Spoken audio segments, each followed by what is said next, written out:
नमस्कार साथियों, आप सबका पुनः स्वागत है श्रद्धा एस्ट्रो ज्योतिष में। आज हम लोग कवर करने वाले हैं कन्या लग्न की कुंडली में यदि अष्टम भाव में बुध बैठे तो क्या फल होगा। हम ये भी कह सकते हैं कन्या लग्न की कुंडली में मेष राशि का बुध किस प्रकार का फल देता है। इससे पहले हम लोगों ने चैनल में सूर्य, चंद्रमा और मंगल पर कंप्लीट वीडियो रिकॉर्डिंग भृगु सरल पद्धति अनुसार चैनल में अपलोड कर दी है। कोई भी व्यक्ति भृगु सरल पद्धति को आधार बनाकर ज्योतिष को सीखना चाहता है, वो 9 के 9 ग्रहों का सूर्य से लेकर राहु केतु तक 12 अलग अलग लग्न की अलग अलग राशियों में फल को जानने के लिए चैनल को सब्सक्राइब करें, बेल आइकन को दबाएगा तो जो भी टाइमली अपलोडेशन हो रहा है वो आपको मिलता रहेगा। और हमारे बारे में और अधिक जानकारी के लिए आप सिंपली गूगल करें, सनत वाजपेयी लिखें, आपको हमारे बारे में कंप्लीट इन्फॉर्मेशन मिल जाएगी। मेरा एजुकेशन बैकग्राउंड, हमारा विजन एक्सेट्रा एक्सेट्रा। तो यहाँ से गिनते हैं, अगर हम 1 2 3 4 5 6 7 8 अष्टम भाव, अभी लग्न के स्वामी अष्टम भाव में चले गए, तो प्राय कोई भी कुंडली हो जब इस प्रकार का रिलेशन बनता है कुछ एक केसेस को छोड़कर, तो वो अच्छा नहीं माना। जैसे अगर वो स्वग्रही होकर चला जाता, मेष लग्न में जैसे 1 है, यहाँ पर 8 है, तो एक अलग परिस्थिति होती। लेकिन अब वो स्वग्रही होकर नहीं गया है, वो एक ऐसे हाउस में गया है कि जो पहली बात तो ये एक मैलेफिक हाउस के माना जाता है, यानी क्रूर ग्रह के लिए अच्छा कहा जाता है। और दूसरा, अलॉटमेंट भी यहाँ क्रूर की हो रखी थी, फिर आपने बुध को यहाँ घसीट लिया। और बुध तो इस घर को बिल्कुल भी पसंद नहीं करते, मतलब उस दृष्टि से बुध हालांकि बुद्धि के देवता है, लेकिन बुध को ज्यादा हर एक व्यक्ति को प्रिय तो कुछ ना कुछ होता ही है। तो इसका प्रिय कन्या राशि है, भाई वर्क फ्रॉम होम करके सबसे ज्यादा खुश रहते हैं। असल में यही इकलौता ग्रह है जो अपने घर में उच्च का हो जाता है।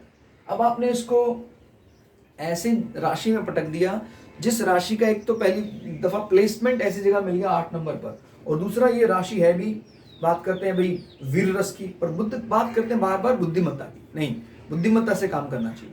मंगल बोलता नहीं नहीं, बुद्धिमत्ता बाद में देखते हैं, पहले हम एक बार दो दो हाथ कर लेते हैं। यानी एक स्वभाव होता है प्लैनेट का, जो हमारे अंदर शौर्य है, जो हमारे अंदर आत्मबल है, निखर कर सामने आता है। ये बौद्धिक स्तर पर कोई इंपॉर्टेंस नहीं रखता है।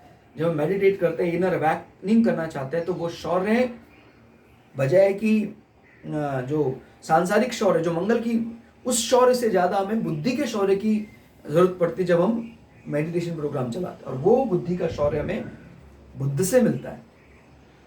तो जब बुद्ध यहाँ आ जाते हैं अष्टम भाव में होकर, तो बुद्ध इस भाव में कमजोर पड़ जाते हैं।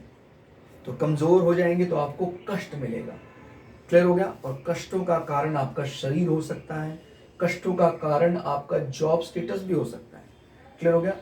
हम देख रहे हैं आपका जॉब का स्वामी, स्टेटस का स्वामी अपने से 11 होकर अष्टम भाव में बैठा है, और राशि भी और ये प्लेसमेंट भी बुद्ध को सपोर्ट नहीं कर रहा है। तो ये क्या बात बताता है कि आप जोड़ना है, दशम भाव को जोड़ो 8वें भाव के साथ वाया 11th प्राय क्या बताता है? मित्र, 11th बड़े भाई बहन, 11th विश कंप्लीशन। आपकी जॉब संबंधी इच्छा पूर्ति में सबसे बड़ी बाधा क्रिएट कर रहा है अष्टम भाव। अष्टम भाव आपके ससुराल पक्ष को भी रिप्रेजेंट करता है। अष्टम भाव शारीरिक कष्ट, पीड़ाओं, क्लेश को रिप्रेजेंट करता है।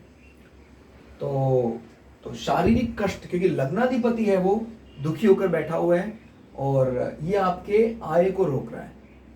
जॉब से मिलने वाली आय जब कभी भी दिखाई देने लग जाती है, आपको अष्टम भाव सामने आड़े आ जाता है। फिर होगा तो यहाँ भी एक अच्छी रेमेडी की आवश्यकता आपको पड़ेगी, जो हमने इससे पहले पढ़ा था। जैसे बुद्ध यहाँ थे, यहाँ पर तो फिर भी नीच भंग से काम चल गया था, हमारा नीच भंग राजयोग, बट यहाँ पर काफी विकट परिस्थिति बनी हुई है इस समय। अभी बुद्ध अष्टम भाव में आके बैठ गए। हाँ, परिवर्तन योग बनता है, जैसे मंगल यहाँ आके बैठ जाता है तो मंगल फिर बुद्ध की तरह बर्ताव करेगा।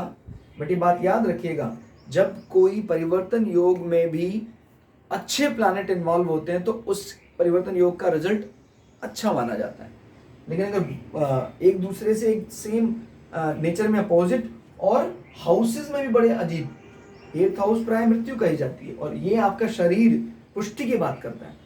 ऐसे परिवर्तन योग होंगे तो फिर गड़बड़ हो सकती है। तो ये ध्यान रखिएगा कि इस परिवर्तन में भी काफी ज्यादा, अब इसको काफी ज्यादा मॉरल सपोर्ट की आवश्यकता है बुद्ध को यहाँ पर अपनी लॉबी का कोई विशेष, जैसे शुक्र है, शुक्र यहाँ स्वगृह होकर बैठ जाते हैं और यहाँ पर दृष्टि डालते हैं बुध, और बुध शुक्र के भाव में दृष्टि डालते हैं, तो कुछ इसको मॉरल सपोर्ट मिल जाएगा। यानी बुध अकेला अगर बैठ जाता है तो बहुत ज्यादा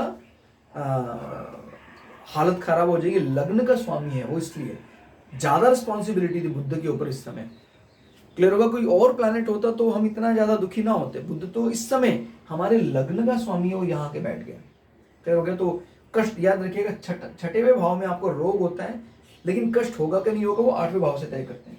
लेकिन 8वां भाव में अगर बैठता तो कष्ट तो होना ही है, निश्चित है ये कष्ट। और ये कष्ट शरीर से हो रहा है, आपको आपके हेल्थ इश्यूज आ रहे हैं, और ये कष्ट का कारण आपके जॉब स्टेटस से भी निकल रहा है, जो एक अच्छी बात नहीं है।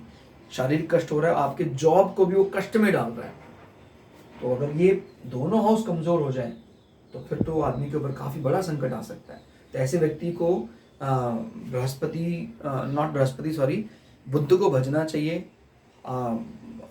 बुद्ध के लिए आपको पता है, अगर हम वैसे रेमेडी के तौर पर और भी कई बातें बताते हैं, बुद्ध को विटामिन सी से भी बड़ा प्यार है। जो अगर हम हमारी आपने विटामिन रिसर्च वाली क्लास देखी हो, जो एक यूनिवर्सिटी का रिसर्च पेपर हमने अपने चैनल में डिस्कस किया था, जिसमें उन्होंने बुद्ध के लिए विटामिन सी जैसे प्रोडक्ट की भी बात की, और बिल्कुल वो असर डालते हैं। हमारी बुद्धि में अगर कोई इस प्रकार की थॉट आ जाती है जो नहीं थी पहले, तो हो सकता है उससे हम रिकवर करने में हम आसानी मिले हमें। क्लियर हो गया?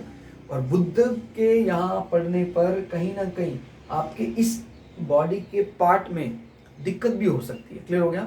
जब बुद्धि का स्वामी यहाँ इन्वॉल्व होता है, यानी आप अपने 8th भाव को लेकर ही टेंशन में बने। 8th भाव is what? Your external sexual organ, जो बाहरी सेक्सुअल ऑर्गन है, उनको लेकर भी आप काफी सोचनीय से रहते हैं।